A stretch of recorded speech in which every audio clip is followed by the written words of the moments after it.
देखिए, आप मैं तो यही कहूँगा कि सबसे बड़ी बात, पहली बात तो यही है कि जो 3 जानें गई हैं, बड़ा अफ़सोस है, बड़ा दुःख है। टोटल कितने और लोग फँसे हुए थे? और 4 थे, एक तो बीच में से कि जिंदा बेचारा निकल गया, उसकी किस्मत अच्छी थी, लेकिन 3 जो हैं उनकी डेथ हो गई है, 2 डेड बॉडी रिकवर हो गई हैं, एक अभी भी आप देखें काम लगा हुआ है, उनको उसकी रेस्क्यू कर रहे हैं।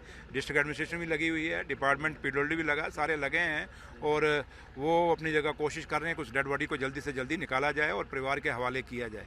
एक बड़ा दर्दनाक हादसा है, एक बड़ा अफसोसजनक हादसा है और जिसको जितना भी कंडेम किया जाए उतना ही कम है। लेकिन अब जो जानें चली गई वो वापस तो नहीं ला सकते, लेकिन जब मैं रात को 12 बजे यहाँ पे पहुँच रहा हूँ ठट्टर के अंदर बनतलाब में, तो आप समझ सकते हैं कि उमर अब्दुल्ला सरकार का एक डिप्टी चीफ मिनिस्टर जब यहाँ पहुँचा, इंचार्ज मिनिस्टर पीडब्ल्यूडी, तो हमने इस हादसे को लाइटली नहीं लिया, बल्कि हमारे लिए ये हादसा भी एक उतना ही इम्पॉर्टेंट हादसा है, क्योंकि कुछ रोज़ पहले आपके सामने रामनगर में एक बड़ा बड़ा हादसा हुआ, वहाँ भी काफ़ी जानें गई थी। तो ये भी गरीब आज मारे गए और उस दिन मारे गए जब आज देश और दुनिया में 1 मई मनाया जा रहा है, जुमे मई मनाया जा रहा है। और ये वो दिन है जो इन लेबर क्लास के लिए हम अपने उन शहीदों को याद करते हैं जिन्होंने इनके लिए कुर्बानियाँ दी हैं।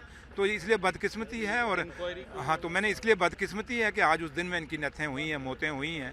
तो लिहाजा जहाँ तक ताल्लुक है, एक जेई और एक AEE हमने क्योंकि इसको मैंने ऊपर से जब माता वैष्णो देवी के दरबार में था, मैंने वहीं से डायरेक्शन दे दी थी कि उनको सस्पेंड कर दो। इन्होंने सस्पेंड कर दिया है।